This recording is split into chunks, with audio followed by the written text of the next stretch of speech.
जय हिंद दोस्तों, स्वागत है आपका हमारे YouTube चैनल न्यू सरकारी जॉब्स में। तो आज की वीडियो में हम बात करेंगे ये जो सीआरपीएफ की ओर से नई भर्ती आ रही है इसकी वैकेंसी की डिटेल्स के बारे में।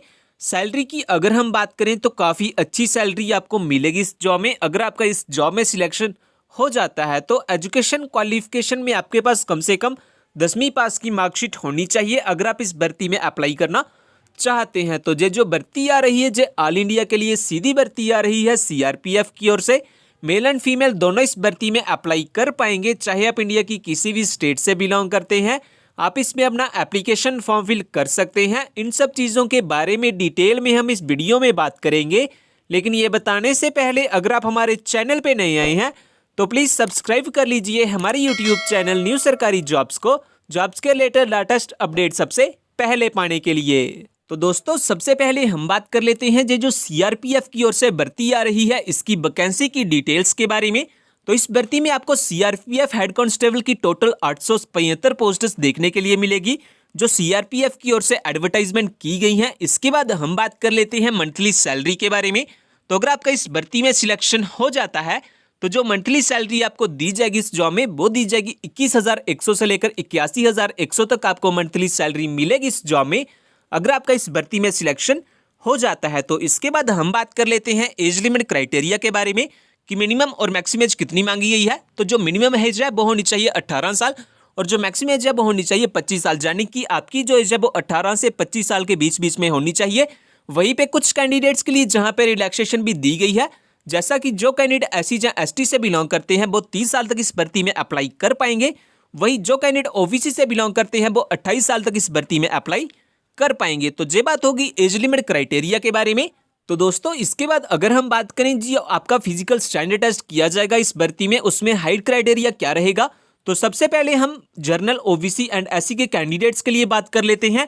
तो मेल कैंडिडेट्स के लिए 165 सेंटीमीटर मिनिमम हाइट होनी चाहिए और फीमेल कैंडिडेट्स के लिए 155 सेंटीमीटर मिनिमम हाइट होनी चाहिए। वही अगर हम एसटी के कैंडिडेट्स के बारे में बात करें तो जो मिनिमम हाइट होनी चाहिए मेल कैंडिडेट्स की वो होनी चाहिए 162.5 सेंटीमीटर। वही फीमेल कैंडिडेट्स की अगर हम बात करें तो 150 सेंटीमीटर आपकी मिनिमम हाइट होनी चाहिए। तो ये बात होगी हाइट क्राइटेरिया के बारे में।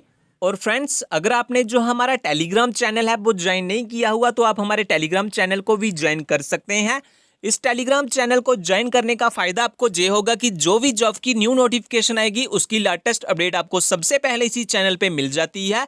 सो जल्दी से ज्वाइन कर लीजिए हमारे टेलीग्राम चैनल को, लिंक आपको डिस्क्रिप्शन में मिल जाएगा। तो दोस्तों इसके बाद हम बात कर लेते हैं ये जो सीआरपीएफ की ओर से भर्ती आ रही है इसके नोटिफिकेशन के शॉर्ट में ओवरव्यू के बारे में।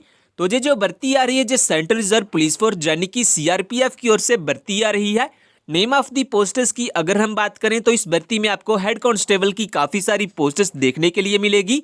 इसके साथ साथ टोटल नंबर ऑफ वैकेंसी जो रहेगी इस भर्ती के लिए वो रहेगी 875 वैकेंसी जो टोटल सीआरपीएफ की ओर से एडवर्टाइजमेंट की गई है। अप्लाई मोड जो रहेगा इस भर्ती में वो रहेगा ऑनलाइन। आपके ऑनलाइन एप्लीकेशन फॉर्म फिल किए जाएंगे, आप अपना ऑनलाइन एप्लीकेशन फॉर्म फिल कर सकते हैं। जॉब लोकेशन जो रहेगी इस भर्ती के लिए वो रहेगी ऑल ओवर इंडिया, यानी कि इंडिया में कहीं भी आपकी पोस्टिंग की जा सकती है अगर आपका इस भर्ती में सिलेक्शन हो जाता है। तो इसके बाद हम बात कर लेते हैं कि कौन से कैंडिडेट इस भर्ती में अप्लाई कर पाएंगे। तो ऑल इंडिया के मेल एंड फीमेल कैंडिडेट इस भर्ती में अप्लाई कर पाएंगे, चाहे आप इंडिया की किसी भी स्टेट से बिलोंग करते हैं। आप इस पर अपना एप्लीकेशन फॉर्म फिल कर सकते हैं। एजुकेशन क्वालिफिकेशन में आपके पास कम से कम 10वीं पास की मार्कशीट या फिर 12वीं पास की मार्कशीट आपके पास होनी चाहिए अगर आप इस भर्ती में एप्लीकेशन फॉर्म फिल करना चाहते हैं। तो इसके बाद एज लिमिट क्राइटेरिया के बारे में अगर हम बात करें तो अगर आप जनरल कैंडिडेट्स हैं तो आपकी जो एज है वो 18 से 25 साल के बीच बीच में होनी चाहिए। वहीं पे कुछ कैंडिडेट्स के लिए जहां पे रिलैक्सेशन भी दी गई है, जैसा कि जो कैंडिडेट ओबीसी से बिलोंग करते हैं उनके लिए 3 साल की रिलैक्सेशन मिलेगी एंड जो कैंडिडेट एससी या एसटी से बिलोंग करते हैं उनको 5 साल की रिलैक्सेशन मिलेगी एज लिमिट में। इसके बाद हम बात कर लेते हैं मंथली सैलरी के बारे में। तो अगर आपका इस भर्ती में सिलेक्शन हो जाता है तो जो मंथली सैलरी आपको दी जाएगी इस जॉब में वो दी जाएगी 21,100 से लेकर 81,100 तक आपको मंथली सैलरी मिलेगी इस जॉब में अगर आपका इस भर्ती में सिलेक्शन हो जाता है। तो इसके बाद हम बात कर लेते हैं इस भर्ती को लेकर कुछ इंपॉर्टेंट डेट्स के बारे में। तो जो स्टार्टिंग डेट है एप्लीकेशन फॉर्म को फिल करने के लिए वो है मार्च ऑफ 2022, यानी कि मार्च महीने से इसके जो ऑनलाइन एप्लीकेशन फॉर्म है वो लगना स्टार्ट हो जाएंगे और जो लास्ट डेट है कोई एप्लीकेशन फॉर्म को फिल करने के लिए वो होगी अप्रैल 2022, यानी कि अप्रैल महीने तक इसके जो ऑनलाइन एप्लीकेशन फॉर्म है वो फिल किए जाएंगे। एप्लीकेशन फॉर्म की फीस के बारे में अगर हम बात करें तो अगर आप जनरल कैंडिडेट्स हैं या ओबीसी के कैंडिडेट्स हैं तो आपकी जो एप्लीकेशन फीस लगेगी एप्लीकेशन फॉर्म को फिल करने के लिए वो लगेगी 100 रुपये। वही अगर आप SC ST या फीमेल कैंडिडेट्स हैं तो आपकी यहाँ पे कोई भी एप्लीकेशन फीस नहीं लगेगी एप्लीकेशन फॉर्म को फिल करने के लिए। इसके बाद हम बात कर लेते हैं सिलेक्शन प्रोसेस के बारे में, किस भर्ती में जो सिलेक्शन किया जाएगा वो कैसे किया जाएगा एंड किस बेसिस पे किया जाएगा।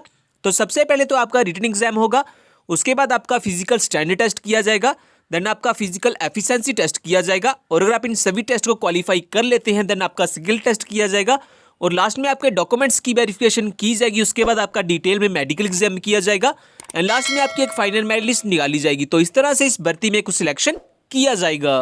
तो दोस्तों लास्ट में अगर हम बात करें कि अगर आप एलिजिबल हैं और अप्लाई करना चाहते हैं इस भर्ती में देन आपके पास कौन कौन से डॉक्यूमेंट होना जरूरी है। तो सबसे पहले तो आपके पास अपना date of birth proof certificate होना चाहिए। एजुकेशन सर्टिफिकेट में आपके पास कम से कम 10वीं पास की मार्कशीट या फिर 12वीं पास की मार्कशीट होनी चाहिए। इसके अलावा अगर आपके पास कोई अदर क्वालिफिकेशन या एक्सपीरियंस है अब वो भी अप्लाई कर सकते हैं एप्लीकेशन फॉर्म के साथ। इन सभी डॉक्यूमेंट्स के साथ साथ आपके पास अपना आधार कार्ड या फिर पैन कार्ड होना चाहिए एज आइडेंटिटी प्रूफ, और अगर आप SC ST या OBC से बिलोंग करते हैं तो आपके पास अपना कास्ट सर्टिफिकेट भी होना चाहिए रिलैक्सेशन के लिए, एंड आपके पास 4 पासपोर्ट साइज फोटोग्राफ होने चाहिए लाइट कलर बैकग्राउंड में। तो अगर आपके पास जैसे सभी डॉक्यूमेंट्स हैं तो आप सक्सेसफुली अप्लाई कर सकते हैं इस भर्ती के लिए। इसके बाद अगर हम बात करें कि अगर आप इस भर्ती के बारे में ज़्यादा जानना चाहते हैं, जैसा कि इस भर्ती का ऑफिशियल नोटिफिकेशन पढ़ना चाहते हैं, एप्लीकेशन फॉर्म डाउनलोड करना चाहते हैं या फिर हमारा टेलीग्राम चैनल ज्वाइन करना चाहते हैं तो इन सभी का लिंक आपको हमारी वेबसाइट पे मिल जाएंगे। वेबसाइट का लिंक मैंने डिस्क्रिप्शन में दिया हुआ है, आप हमारी वेबसाइट पे आके सब चेकआउट कर सकते हैं इस भर्ती के बारे में। और दोस्तों जो असम राइफल की ओर से नई भर्ती आ रही है, अगर आपने जे वाली वीडियो नहीं देखी हुई तो आप जे वाली वीडियो भी देख सकते हैं। जो भर्ती आ रही है जे ऑल इंडिया के लिए सीधी भर्ती आ रही है असम राइफल की ओर से। एजुकेशन क्वालिफिकेशन में आपके पास कम से कम 10वीं पास की मार्कशीट होनी चाहिए अगर आप इस भर्ती में अप्लाई करना चाहते हैं। तो जो भर्ती आ रही है पूरे भारत के लिए सीधी भर्ती आ रही है असम राइफल की ओर से। मेल एंड फीमेल दोनों इस भर्ती में अप्लाई कर पाएंगे, चाहे आप इंडिया की किसी भी स्टेट से बिलोंग करते हैं। ज़्यादा जानकारी के लिए आप वो वाली वीडियो भी देख सकते हैं, उस वीडियो का लिंक आपको डिस्क्रिप्शन में मिल जाएगा।